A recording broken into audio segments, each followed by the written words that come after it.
Emanuel e Natalie ainda não sabem, mas esta terça-feira, 29 de maio de 2012, será o pior dia de suas vidas. Eles são pais de duas meninas, Luan, de 6 anos, e Mailine, de 3 anos. Naquela noite, eles convidaram alguns amigos para um aperitivo com jantar em um apartamento no 6º arrondissement de Lyon, que vão ocupar por algumas semanas entre 2 empregos. No final desse dia, o clima é de festa, e já há um ar de férias nesse belo mês de maio que está chegando ao fim. Depois que a refeição está pronta, os convidados, que na verdade são outras mães e suas filhas, chegam. Todos caem na risada quando Emanuel comenta: "Por que não tem outro homem aqui?" As meninas brincam nos quartos, os adultos chamam para comer, mas as mais velhas se recusam. Então, Emanuel e Natalie ficam com Mailine, a menor do grupo, para que ela possa jantar tranquila. Eles lhe oferecem uma pequena salsicha de aperitivo em forma de bolinha, que ela pega ao se sentar no sofá. Emanuel abre uma garrafa quando, de repente, Mailine surge atrás dele, mãos na garganta. Ela não fala, inquieta, bate os pés no chão como uma criança birrenta, mas nenhum som sai. Emanuel entende logo que ela está engasgada. De repente, Mailine desmaia, inconsciente.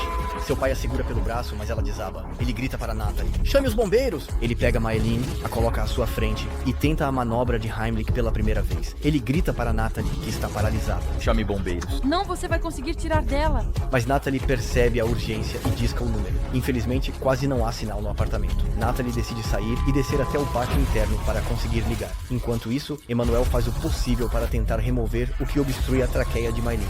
Mas nada funciona. Natalie volta ao apartamento com o telefone na mão e tenta transmitir as instruções dos bombeiros na linha. Mas Emanuel já conhece os protocolos que pedem para seguir. Graças ao curso de primeiros socorros que fez, ele já analisou o estado gravíssimo em que Mailine se encontra. Natalie precisa sair novamente, pois a ligação cai o tempo todo. Segunda manobra de Heimlich, sem resultado. Terceira, sem resultado. Emanuel grita, em pânico: "Ela está em parada cardiorrespiratória, inconsciente." Ele sabe que os bombeiros ouvem do outro lado. Não há mais som. Ele ouve Natalie voltar. Dizem para bater nas costas com a mão aberta. Ele lembra do procedimento para crianças, se posiciona e executa. Entre as omoplatas, concentra mais. Ele tenta mais uma vez, mas nada. "Está inconsciente, Natalie. Não respira mais." Ele grita de novo e de novo. "Diga que ela não está mais respirando. Diga isso." Ele grita e ele ordena. Lá fora, Natalie ainda fala com o bombeiro, que a acalma calmamente. Ela acha que ele não entende a situação nem a gravidade dela. Então ela repete o que Emanuel pede. "Ela não respira mais, ela não respira mais." Ela sente vontade de gritar para que ele entenda, mas ele entendeu. Nada mais existe. Não há mais cenário, convidados ou meninas em seus quartos. Tudo passa rápido na cabeça de Emanuel. Os bombeiros precisam chegar logo e levar Mailine. Ele pensa a 1000 por hora. O apartamento fica longe da entrada do prédio. Eles nunca vão chegar a tempo. A boca de Mailine está com sangue. Ele a pega nos braços e desce as escadas. Sai para a rua. Mas um silêncio.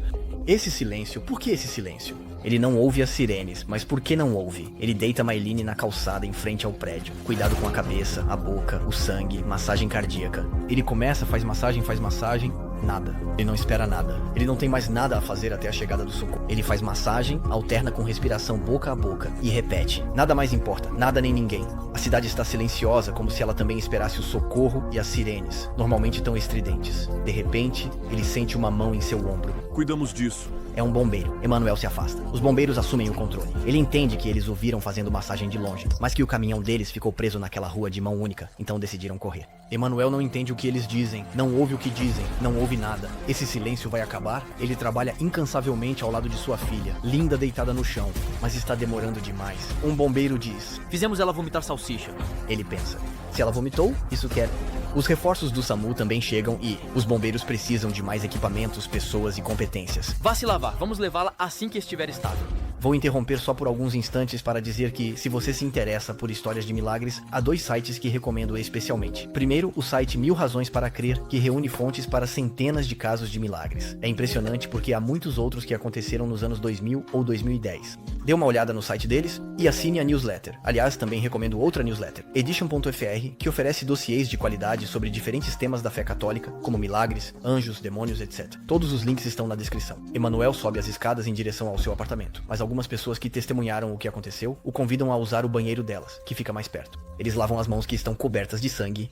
Por que sangue? Sangue de Mailine filha. A cor vermelha se dissipa com a água. É tão simples apagar os vestígios desse acidente. E no entanto acabou. Ele levanta a cabeça para refrescar e sua boca está coberta de sangue. Esse sangue por todo lado. Ele desce, nada se move. Eles ainda estão lá. Mas por que ainda estão aqui? Por que vai e vem ao veículo de resgate? Por que tantas injeções? Por que não saímos? Ela ainda não está estável? Para transporte? "Ela está escorregando." diz o SAMU. É outra forma de dizer que ela está morrendo. A mãe não acredita. Maeline vai morrer? Numa calçada, a vida pode virar de cabeça para baixo. Não é possível. Não pode ser isso. Ela não pode morrer assim. Ela se engasgou. Não pode ser tão complicado. Os policiais de escolta estão aqui. Emanuel pensa que isso não é bom sinal. Isso amplifica o caráter urgente, a urgência. Mas não diz nada a Natalie. O tempo parece interminável.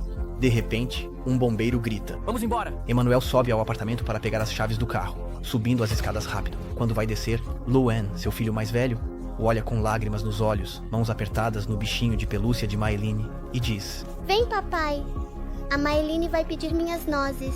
Fique com ele, eu dou pra ela já já.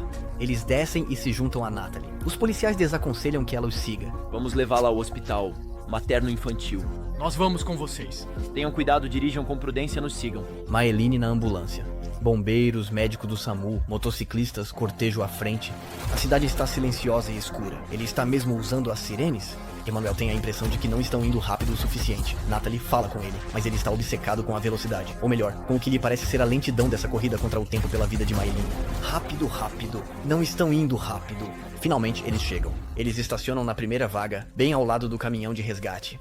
Os bombeiros tiram a maca. Maeline está presa com cintos, imóvel. Emanuel e Natalie caminham ao lado dela enquanto a maca avança, hesitantes em tocá-la por medo de causar mais dor. Vocês podem beijá-la, diz um bombeiro, percebendo o desamparo deles. Natalie talvez pense prematuramente que, se ele os autoriza a beijá-la, é porque ela está fora de perigo. Ela acaricia seus cabelos e a beija. Eu te amo, Maeline. Eu te amo. É a mamãe. Te amamos, Maeline. Seja forte, lute, nos ouve. Lutar. A maca avança pela luz ofuscante do corredor das emergências, depois desaparece em uma sala, deixando-os sozinhos naquele corredor, em frente à porta. O médico do SAMU já começa a dar os primeiros elementos do relatório ao fechar a porta. Glasgow 3, paradas cardiorrespiratórias, anóxia cerebral. Emanuel e Natalie ainda não sabem, mas a escala de Glasgow, que mede a profundidade de um coma, vai de 3 a 15, sendo 3 o estágio mais grave. Em seguida, eles são convidados a esperar em algumas cadeiras. Ali, a espera lhes parece interminável. Ela teve outra parada cardíaca, estabilizando para transferir. Informa um membro da equipe médica que passa rápido. Eles se olham desconcertados. Como assim? Outra parada cardíaca? Pergunta Natalie. Tem dificuldade em estabilizá-la, diz Emanuel. Mas ela só se engasgou. Por que ela tem paradas? Eu não sei, Nath. A espera continua minutos, parecem horas. Médico passa. Ele explica rápido que houve complicações. Maeline teve novas paradas cardíacas e está com embolia pulmonar. Ela não está estável, está complicado mantê-la viva. Para Emanuel e Natalie, é impossível dormir. Eles continuam esperando, angustiados nos corredores do hospital. O médico vem encontrá-los, faz um balanço e dá suas análises. Está complicado, tentamos tudo. Como assim? Tudo que podem? Nós não entendemos. Não sabemos se ela passa a noite. Não sabemos se o coração dela aguenta. Vocês podem ir vê-la agora, se quiserem. O médico os guia e abre a porta de vidro. Depois, discretamente, os deixa a sós com Maeline. Emanuel e Natalie estão chocados. Impotentes, imóveis, paralisados pelo horror da visão de Maeline naquela cama. Ela está em sua cama, amarrada para conter as convulsões. De fato, como ela teve várias paradas cardíacas, seu cérebro está sofrendo e as convulsões são provas de que a capacidade do cérebro de lidar com esse acidente está saturada. Ela então foi medicada com atropina e adrenalina. E seus batimentos cardíacos foram elevados a 205 por minuto para reanimar seu coração. Como ela teve uma embolia pulmonar, seus pulmões precisam ser esvaziados dos líquidos que ali se encontram. Assim, o corpo dela vibrando é o efeito das ações tomadas para salvar seus pulmões. Uma parede inteira de equipamentos eletrônicos, bombas de seringa, sensores, monitores de controle, tubos, saem dessa parede e se dirigem até Maeline. Eles entram por todos os lados sob o avental de paciente dela, pelas mangas, pelo nariz, pelas pernas. Ela está completamente conectada. Como ela poderia estar mais conectada ainda? Não há mais espaço na cama para tubos adicionais e todos esses catéteres à esquerda, à direita, que rasgaram a pele tão suave de sua filhinha. O respirador prende sua boca, adesivos colantes foram colocados em sua cabeça. Os ruídos são onipresentes. Bips de diferentes sonoridades ressoam por toda parte. O respirador à esquerda faz um barulho insuportável. É a bomba que retira o sangue de seus pulmões. Tudo faz barulho demais para a filha deles. Sob as compressões do respirador artificial, seu pequeno corpo vibra com o ar insuflado em seus pulmões. É tão violento como ela consegue resistir. Depois, aquela tela de monitoramento que mostra 210 batimentos por minuto. Como um coração tão pequeno pode suportar isso? É inimaginável essa violência para despertar um corpo tão frágil. O médico os havia avisado antes de entrarem. Mas como isso é possível? É insuportável vê-la assim. A dor invade Emanuel e Natalie, mas suas lágrimas estão secas. Eles não têm mais. Eles já choraram demais durante horas. Eles permanecem ali, imóveis, incapazes de entender como chegaram a esse ponto por um pedacinho de salsicha. Eles se colocam, um de cada lado da cama dela. Natalie fala com ela primeiro. Maeline, é a mamãe e o papai. Você está nos ouvindo? Maeline, estamos aqui. Nós te amamos, Maeline. Vamos estar aqui sempre, está bem? Maeline, você precisa lutar, ser forte. Amanhã chega. Os médicos os convidam a ir descansar. Eles vão precisar de forças para o que vem aí. Mas nem Emmanuel nem Natalie perceberam a gravidade da situação. Eles acham que ela vai se recuperar. Para Natalie, o retorno de Maeline à escola antes do fim é certo. Depois de voltarem para casa para descansar e tomar banho, eles retornam no final da manhã. Nesse tempo, Maeline foi colocada em coma, induzido para seus pulmões se recuperarem. Os médicos anunciam que isso pode levar até 10 dias. Isso parece uma eternidade para os pais, mas eles não imaginam naquele momento que era apenas o começo e aí, se tivesse durado só 10 dias, eles teriam ficado muito felizes. À noite, buscam Luann, que uma mãe convidada para o aperitivo cuidou durante a noite e o dia. Luann está em choque, mas seus pais tentam tranquilizá-la, dizendo que Maeline está apenas dormindo e que ela vai voltar. No início de junho de 2012, a pequena família se encontra em 3 no apartamento, que parece silencioso, sem mais gritos, sem mais repreensões dos pais, pedindo às meninas que se acalmassem, tão barulhentas juntas. Não há vontade nem sentido no que se faz. A gente deita sem fome, só dorme. Por quê? Como dormir? Todo mundo chora, de novo. Todos os dias, idas e vindas ao hospital. Ainda há esperança de melhora. Emmanuel e Natalie querem acreditar, sem sinal de que ela vai sobreviver. E então, depois de vários dias, Maeline finalmente abre os olhos. Ela chora, um choro rouco em um sofrimento terrível. Ela parece tentar falar, dizer uma palavra, gritar. Chamam rapidamente a enfermeira para avisar que Maeline está acordando. A jovem enfermeira chega e se aproxima da cama de Maeline com indiferença. Seus pais ficam sem palavras, suspensos na expectativa de despertar. A enfermeira pega sua lanterna e a balança diante dos olhos de Maeline. Não, ela ainda está em coma. Ela está chorando. A enfermeira estala os dedos para Maeline dizendo: Você vê que ela não está aqui. São apenas reações neurológicas. É forçoso constatar que os olhos de Maeline estão diferentes. Seus pais constatam com medo, resignação e impotência que ela não está mais ali. Seu olhar está vazio. Eles não a reconhecem mais. Tudo o que vem no fundo dos olhos dela é um negro intenso, úmido e vítreo. Eles achavam que viam sua alma e agora não há nada, apenas o vazio. Em uma palavra, ela se foi, ausente. A dor que atinge os pais é então provavelmente a mais forte que já sentiram até agora, como Emmanuel, o pai, testemunharia mais tarde. É uma dor que machuca no mais profundo de si. Machuca, né? A palavra é fraca. Não existe palavra que descreva essa dor inimaginável. Arrancam seu coração vivo numa dor insuportável que você não consegue reagir, falar, gritar ou se mover. Esvazia seu corpo. Ela te apunhala no mais profundo, naquela zona desconhecida, que só os mais provados pela vida podem conhecer. Todas as noites, voltar para casa é um sofrimento. A esperança está em pedaços. Acabou. Uma parte da família morreu irremediavelmente. A vida Emmanuel e Natalie é sofrimento constante. Especialistas dizem que perder um filho é o luto mais difícil, até mais do que perder cônjuge ou pais. Eles andam pelo apartamento em silêncio. Esse silêncio é o abandono da vida de todas as formas. Nenhum esforço faz mais sentido. A dor é tão grande que a gente se pergunta o que Deus está fazendo, se existe. Ainda não acabou. Se hoje a história da pequena Maelintra é conhecida, não é por acaso. Numa noite, Emmanuel tem um sonho estranho. Ele está sozinho numa brasserie parisiense, todas as mesas ocupadas e a atmosfera acolhedora. Ele percebe o tumulto do serviço, clientes falando alto e rindo, a ressonância do lugar. Sozinho à mesa, saboreia seu prato. No entanto, tem a estranha impressão de estar acompanhado. De repente, lhe parece que o nível do som diminui. Os sons ainda estão presentes, mas parecem abafados. Por mais que olhe ao redor, os clientes continuam comendo, conversando entre si, rindo, mas em um ruído de fundo quase inexistente. Então as luzes se suavizam lentamente e toda a decoração desaparece. Tudo fica escuro. Apenas seu corpo parece luminoso. Ou melhor, apenas a cor de sua pele parece presente nessa escuridão. Então, de repente, a luz fica mais intensa no centro de uma escuridão persistente. Ele percebe que essa luz vem do brilho das chamas. Elas aparecem diante dele, assustadoras, mas também intrigantes. São suas mãos que estão em chamas. Elas queimam, mas é indolor. Estão em chamas. Ele as contempla com curiosidade e sente-se em paz. De repente, uma voz clara e poderosa, sem ameaçar ou assustar, diz: "Coloque as mãos na cabeça da filha." O som surge do nada e de todos os lugares. As palavras são audíveis. O tom é firme e ao mesmo tempo tranquilizador, hipnotizante. Mas como essas chamas poderiam curar a cabeça tão danificada de Maeline? Ele ouve novamente a voz: "Não tenha medo, confie em mim. Coloque suas mãos sobre a cabeça de Maeline. Essas palavras são penetrantes e não há espaço para dúvidas. Como se cada palavra tivesse poder sobrenatural. Palavras são verdade. Emanuel está total confiança, entrega e paz. A voz retorna. Ela será salva. Enquanto Emanuel ainda fixa as chamas em suas mãos, a escuridão de repente dá lugar à luz. Os sons do restaurante e as conversas voltam ao seu volume normal. Um instante depois, ele acorda e se encontra sentado em sua cama, no quarto de seu apartamento em Lyon, ao lado de Natalie, que finalmente dorme. A falta de sono que consome o casal há vários dias acabou vencendo-a. Emanuel não entende nada. Nunca ele teve um sonho tão intenso, tão perturbador e que parecia tão real. Essa voz deixou sua marca no mais profundo dele, um sentimento de confiança total e o desaparecimento absoluto da dúvida. Ele não sai disso ileso. Não dorme. Pergunta de repente Natalie. Não, acho que vou ver só a Maeline. Então, Ele se levanta e no meio da noite vai até sua filhinha. Ele precisa vê-la, conversar com ela. Mas ao chegar à cama hospitalar, começa a duvidar e não tem coragem de impor as mãos sobre a cabeça da filha, como a voz sugeriu em sonho estranho. Como isso poderia curá-la? De qualquer forma, é impossível. Então, ele vela por ela durante toda a noite e só decide voltar para casa ao amanhecer. Os dias passam e os exames para Maeline se multiplicam. Ultrassom, tomografia, eletroencefalograma, ressonância magnética, teste somestésico, etc.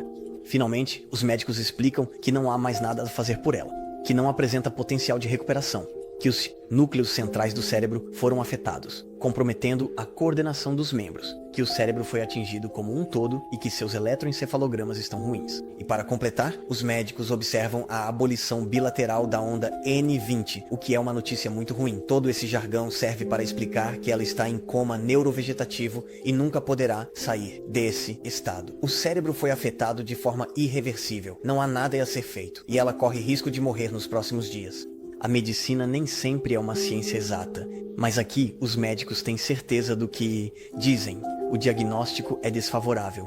Não resta absolutamente nenhuma esperança? Sim, acabou. Emanuel está arrasado. Ele pensa que tudo o que fez não serviu para nada. Tanto esforço para reanimá-la, Heimlich, massagem cardíaca, descer para o atendimento do SAMU e bombeiros. Todas essas imagens voltam à sua mente. Tudo. Para nada. Ele entende que, apesar da boa vontade, os médicos têm limites e não poderão fazer nada por Maeline. Estamos no 10º dia após o acidente.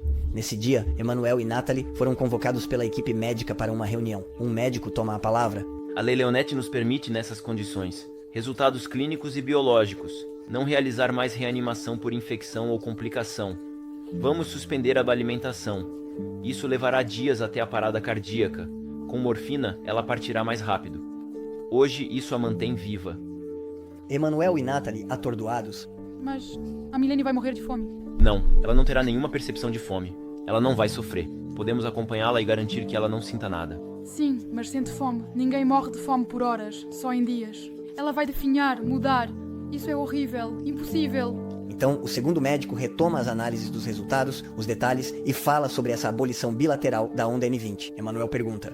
Mas o que é essa onda N20 de que vocês falam? É uma onda que atravessa os núcleos cinzentos centrais e permite que o cérebro transmita informações para o corpo. Quando um paciente perde essa onda, de um lado, ele ainda pode viver.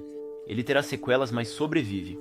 No caso de Maeline, a onda foi abolida bilateralmente. mas isso pode evoluir. Sim, mas essa evolução só pode ser negativa. Ela só pode piorar, e é nesse sentido que avaliamos essa evolução. A onda N20 nunca pode voltar, apenas se deteriorar. Certo, e se ela não tem essa onda N20, o que significa piorar? Ela vai falecer em dias, semanas. Então não há urgência. Os pais decidem esperar. Explicamos a eles que, mesmo sem interromper a alimentação, Milene irá falecer nas próximas semanas ou meses, pois o cérebro não suportará tanto sofrimento. Pelo menos, se isso acontecer, não será decisão deles, pensam. Querem deixar as coisas acontecerem naturalmente. Os dias vão se passando. Emanuel precisa voltar a trabalhar em Paris durante a semana. Natalie vai ver Maeline todos os dias. Eles sabem que o momento da morte dela está chegando lentamente. Natalie conta ao marido que, todos os dias, quando entra no quarto de hospital de Maeline, ela começa a chorar. Depois ela se acalma ao som da voz da mãe. Com certeza ela está aqui. Ela ainda não foi embora, pensa ela. Mas os médicos repetem que são apenas reflexos de coma. Um paciente em coma pode rir ou chorar, mas isso é só um reflexo incontrolável do cérebro. Na mesma época, Elisabeth Desquerrac, mãe de uma aluna da escola de Maeline e de sua irmã Luane, menciona à diretora a possibilidade de fazer com que todas as crianças recitem uma novena pela intercessão de Maeline Jarrico para a cura de Milene. Essa mãe de família perdeu 2 filhos e está particularmente abalada com o que está acontecendo com Mylene. Uma novena para os católicos são 9 dias consecutivos de oração para pedir a Deus uma graça especial pela intercessão de um de seus santos. Os católicos acreditam de fato que aqueles que morreram na amizade de Deus estão no céu com ele, e que podemos pedir a eles que supliquem a Deus conosco por uma graça especial em nossa vida. Ao saber do acidente de Mylene, Elizabeth logo pensa em confiá-la a Maëlyn Jarrico, uma leonesa que havia falecido 150 anos antes. Maëlyn Jarrico foi uma mulher de fé do século XIX e trabalhou muito para apoiar a propagação da fé cristã, e para que os católicos rezassem o terço à Virgem Maria. Com a autorização da diretora, a novena Maëlyn Jarrico por Milene começa em 15 de junho de 2012. Emanuel e Natalie são informados. Emanuel não é especialmente religioso. Já entrou várias vezes em igrejas, mas nem sequer era cristão, nem sequer batizado. Assim, nunca fizeram uma novena. Mas por que não? Tudo é válido para alimentar a esperança de salvar Milene. Por isso, se esforçam para recitá-la todas as noites. E muitos membros da família deles, da escola ou de outros lugares, também rezam todos os dias. Nesses dias, Milene também recebe o Sacramento dos Enfermos, que é uma oração especial administrada por um padre para pedir a Deus força para atravessar uma doença, uma provação. Quando Emanuel volta para Lyon nos fins de semana, as consultas com os médicos não param. Eles voltam a propor que revejam o projeto de fim de vida, mas seus pais se recusam a pôr fim à vida dela agora. Ainda mais porque Mylene pode sobreviver por meses nesse estado, já que sua condição se estabilizou. Assim, fica decidido que ela será transferida para a neuropediatria. Durante junho, os pais recebem mensagens de pessoas mais ou menos conhecidas, dizendo o quanto continuam rezando por Mylene e por sua cura. Desde a Ásia, América Latina, Tibete e até Jerusalém, pessoas rezam por Mylene. A corrente de oração se espalhou como fogo em palha seca. Muitas vezes seus pais se fazem essa pergunta: por que tantas pessoas pensam e rezam por Mylene? Existem crianças necessitadas morrendo diariamente de desnutrição, violência e atrocidades. Então por que tantas mensagens de amor? Há também o bombeiro Alexandre Lefeusan, que durante o resgate foi tocado por Mylene. Ele então levou um bichinho de pelúcia para ela no hospital e deixou uma carta aos pais, dizendo que continuaria a pedir notícias. A novena termina em junho, mas nada, nenhum despertar ou milagre instantâneo como foi pedido. Mesmo com milhares rezando, é difícil manter a esperança. Quando os médicos repetiram dia após dia que ela iria morrer a qualquer momento, no final de junho, Luan finalmente pôde ir ver sua irmãzinha. Aqui está uma foto das 2 meninas que mostra toda a ternura que pode unir 2 irmãs em uma provação tão trágica. Então, em 2 de julho, finalmente chega o grande dia da mudança de hospital. Isso não vai curar. Mylene deve ir para um setor mais tranquilo. Depois, é transferida de ambulância para o Hospital Lanval, em Nice, onde a família Tran precisa se instalar. Emanuel, Natalie e Luane passam uma última vez pelo apartamento em Lyon. Testemunha do pior. A marca de sangue no chão da calçada ainda é visível, embora tenha sido limpa pelos proprietários no dia seguinte ao acidente. Depois eles pegam a estrada para Nice para reencontrar Mylene. A família reencontra as enfermeiras e Mylene em uma maca, como a haviam deixado no dia anterior em Lyon. Mas imediatamente eles percebem algo nos olhos de Mylene. É impossível descrever, mas ela está absolutamente diferente. Eles olham mais de perto. Sim, eles têm certeza. Seus olhos, suas pupilas brilham e deixam transparecer a vida. Como isso é possível? Não há dúvida. Mylene voltou. Ela está mesmo aqui conosco, diz Natalie. Emmanuel testemunharia que pensou: é inimaginável. É um milagre. É como se alguém tivesse apertado o interruptor da vida. O interruptor celestial inacessível. É tão simples. Mas como pode ser tão simples? Questionei enfermeiras e cuidadores. O que houve durante o transporte? Aconteceu algo. As enfermeiras não notaram nada especial. Elas explicam: o sistema de alimentação não funcionou. Fora isso, nada particular. Ela não teve tempo de sentir fome nem de se desidratar. No entanto, os pais não têm dúvidas. Mylene está muito diferente. Permanece em coma e não demonstra expressão particular, mas ainda assim parece mais viva do que antes. Eles têm certeza. Uma consulta médica para a chegada de Mylene é organizada. O Dr. R, assim como toda uma equipe médica, recebe os pais em um escritório. O doutor começa: o prontuário da sua filha não corresponde ao estado clínico de Mylene. A menina que me descreveram por telefone antes de sua chegada não corresponde ao que estou observando. Silêncio. Os pais estão em choque, mas não entendem muito bem o que ele quer dizer. Eles se perguntam: como isso é possível após tantos exames, Camille? Será que se enganaram? Os médicos enviaram Mylene com o prontuário errado? E o projeto de fim de vida? Eles fazem sua pergunta ao doutor, que responde: não, Mylene não vai morrer no meu serviço. Também não vou dizer que tudo vai melhorar. Ela ficará incapaz, sem consciência e sem comunicação com vocês. Ela não fará mais nada sozinha. O melhor que ela consiga será mexer os olhos e comer colheradas. Mesmo assim, não posso garantir a vocês. Andar, eu não sei, talvez alguns metros. Então o doutor continua. Quero que vocês tenham plena consciência disso, pois será um fardo extremamente pesado de carregar. Uma escolha que vai mudar a vida de vocês de maneira irreversível. Um peso exaustivo para quem acompanha. Pode parecer terrível, de fato, mas para Emmanuel e Natalie é uma verdadeira vitória, pois a filha deles, que continuará gravemente deficiente, pelo menos não vai morrer. Mas os pais ainda não tinham chegado ao fim de suas surpresas. Quanto mais julho avança, mais os pais de Maeline têm a impressão de ver o estado dela evoluir. Depois de alguns dias, ela volta a chupar o dedo. Em 20 de julho, enquanto a fazem cócegas, ela ri.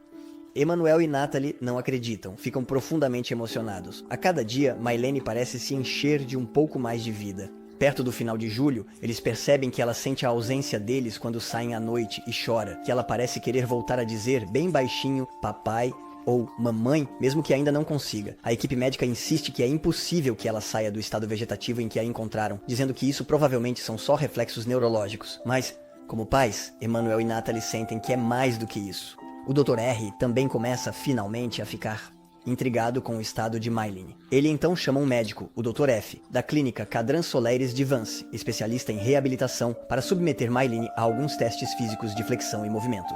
Durante uma dessas manobras, ele se vira e sussurra discretamente. É estranho. Ele diz tão baixo que ela não entende. Ele repete. É estranho. Emmanuel, que ouviu, interrompe. O que é estranho? O doutor, constrangido, responde. Com tantas sequelas, ela não deveria. Não o quê? Nós não vimos nada. Reaja a este teste. Dias depois, Milene diz, mamãe, diante de testemunhas. A equipe médica, chocada, ouviu perfeitamente. Os olhos de Emmanuel e Natalie lacrimejam. Ela está ali. Agora os médicos sabem disso, não há dúvida. Os dias passam, as enfermeiras tentam dar a Milene água gelificada que ela consegue engolir. É muito bom, sinal. Mas uma nova ressonância magnética esfria as esperanças dos pais. Dr. R queria observar a condição cerebral de Maylene. E ali, ele confirma que o cérebro continua afetado de forma global e irreversível. O cérebro encolheu, e os núcleos cinzentos centrais também estão totalmente afetados. E, em resumo, mesmo que a medicina nem sempre seja uma ciência exata, a única coisa sobre a qual os médicos são totalmente categóricos é que nenhuma recuperação será possível para Maylene. Ela é transferida novamente em agosto de 2012 para a creche Laurier-Rose, em Bandol. Após semanas, um médico testa reações de Maylene na sola do pé e examina suas pernas. Ele declara.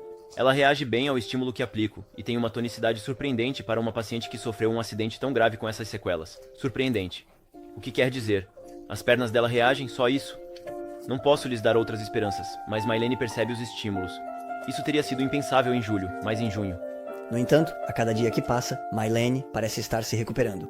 Logo, ela diz frases curtas. Há 2 meses, os pais intensificaram as orações como nunca. Sentem que quanto mais rezam, mais Maylene melhora. Por isso, perseveram e continuam a pedir. Natalie continua repetindo. Quero recuperar minha vida. Não quero reencontrar a Milene pela metade, nem a 80%, mas a 100%. Emmanuel tenta relativizar. Ei, é bom tudo o que ela consegue fazer. Mas Natalie não acha isso suficiente. Ela quer tudo. Em setembro, os progressos são tão impressionantes que Maylene até volta a dar alguns passos. Ela já não é mais o fantoche desarticulado que era algumas semanas antes, mas como uma criança que ainda falta um pouco de tônus muscular. Mesmo assim, ela quase sempre está na cadeira de rodas. Em outubro, os progressos aceleram. Maylene volta a falar, se comunicar e realizar tarefas. Em 5 de novembro, consulta com o Dr. F e Dr. R. Acompanhou o estado de Maylene. A família chega à clínica e ele abre a porta. Bom dia, senhora, senhor e... Maylene, meu Deus, mas ela está de pé, exclama o doutor. Depois na consulta ele explica. Maylene mudou muito. Ela anda mais ou menos, não devia ter feito isso. Ela nos entende e tenta falar. Em novembro, Milene então começa a fazer reabilitação. O Dr. F também propõe ao Dr. R que a veja novamente, pois nunca viu algo assim. A família Tran finalmente consegue uma consulta com o Dr. R no dia 21 de dezembro de 2012. Na sala de espera, Milene observa os peixes no aquário. O Dr. R chega. É a Maylene. Sim, é ela, responde Emmanuel. Ele fica boquiaberto ao ver Maylene de pé, olhando os peixes do aquário em seu consultório. Ela só poderia mover os olhos e não teria consciência do ambiente. Estamos longe do diagnóstico inicial.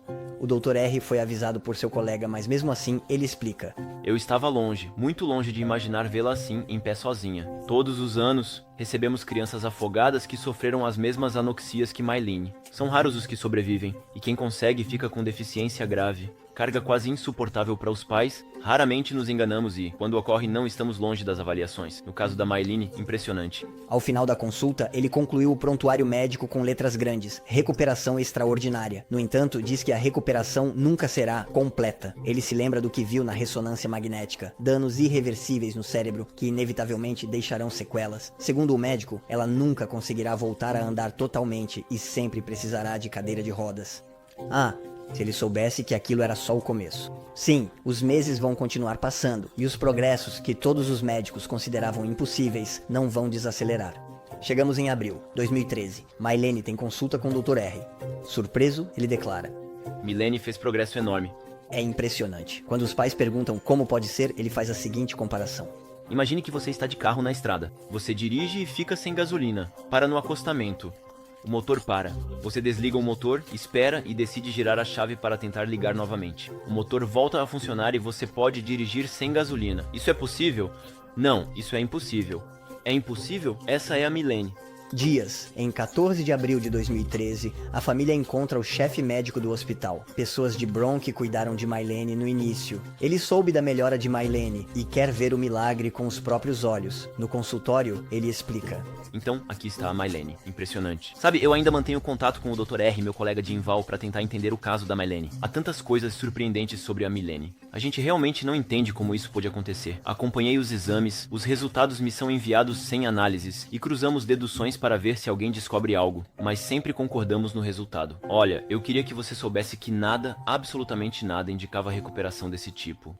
Analisamos os resultados dos exames inúmeras vezes. Você sabe, nós não tomamos decisões tão graves sem ter certeza absoluta. Mas, diante de todos esses resultados, não havia outra conclusão possível. Para Mylene isso é uma certeza.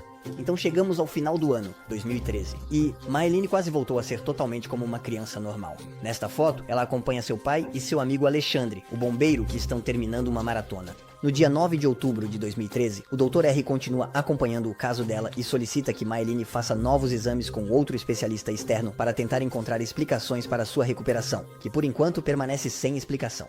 O médico teve apenas o prontuário médico de Mylene, incluindo as ressonâncias magnéticas. A mãe dela a acompanha à consulta. Depois de esperar na sala de espera, o médico chega. Podem entrar. Vocês não trouxeram a cadeira de rodas dela? Como assim cadeira de rodas? Natalie estranha, o médico diz. Mas ela é capaz de andar. Me desculpe por fazer essa pergunta. Bem, sim. Isso não é possível com resultados dos exames. Bem, sim. Pode colocá-la na mesa? O médico continua e permanece perplexo. Ele observa Natalie ajudar Mylene a subir na mesa. Sim, claro. Venha, Min. Vamos subir na mesa.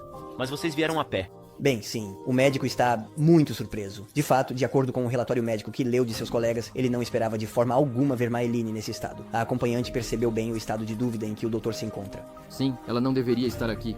Ela não deveria conseguir andar, diz o médico. Enquanto isso, ele colocou eletrodos em Mylene para estimular áreas do cérebro com impulsos elétricos. Ele observa os resultados. É impossível. O que é impossível? Pergunta Natalie. A onda N20 é bilateral, isso é impossível, não pode acontecer.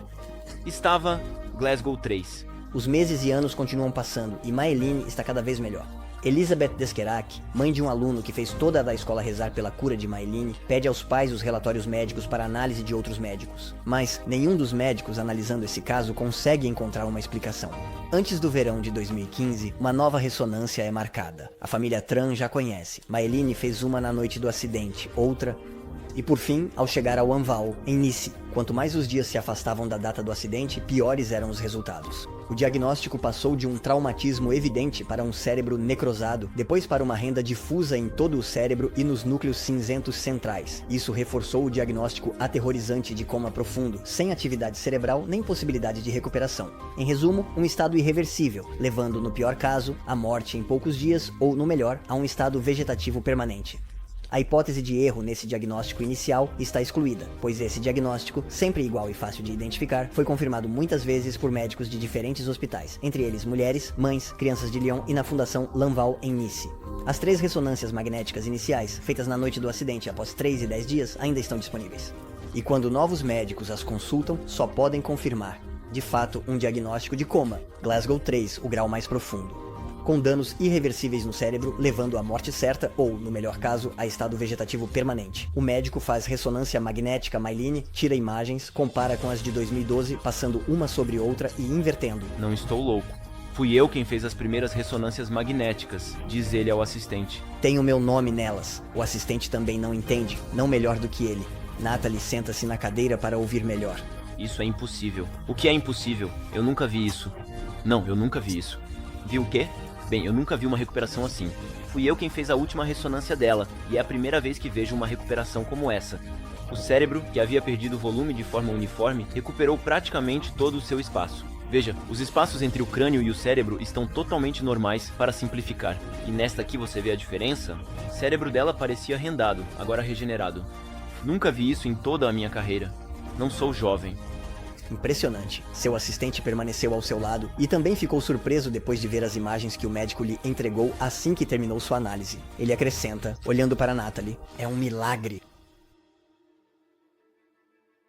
Para quem quiser saber mais, baseei toda a minha investigação no livro Salva por um Milagre, escrito pelo próprio pai de Myelin. Aliás, ele mesmo se converteu depois desse milagre. Se essa história te tocou, leia o livro dele para saber muito mais e ter muitos outros detalhes. Baseei-me inteiramente no livro dele para contar essa história para vocês, mas há ainda muito mais coisas lá dentro, então recomendo fortemente a leitura. Depois de ouvir médicos e ler relatórios médicos, a Igreja Católica reconhecerá que este caso é realmente um milagre e irá beatificar Myelin Jarrico em 22 de maio de 2022, na presença de Myelin e de toda a família. A beatificação é um reconhecimento póstumo, o primeiro passo para ser declarado um santo católico e que confirma que a pessoa falecida, neste caso, Myelin Jarrico, era realmente uma amiga de Deus. Ela realmente intercedeu pelo milagre da cura de Milene.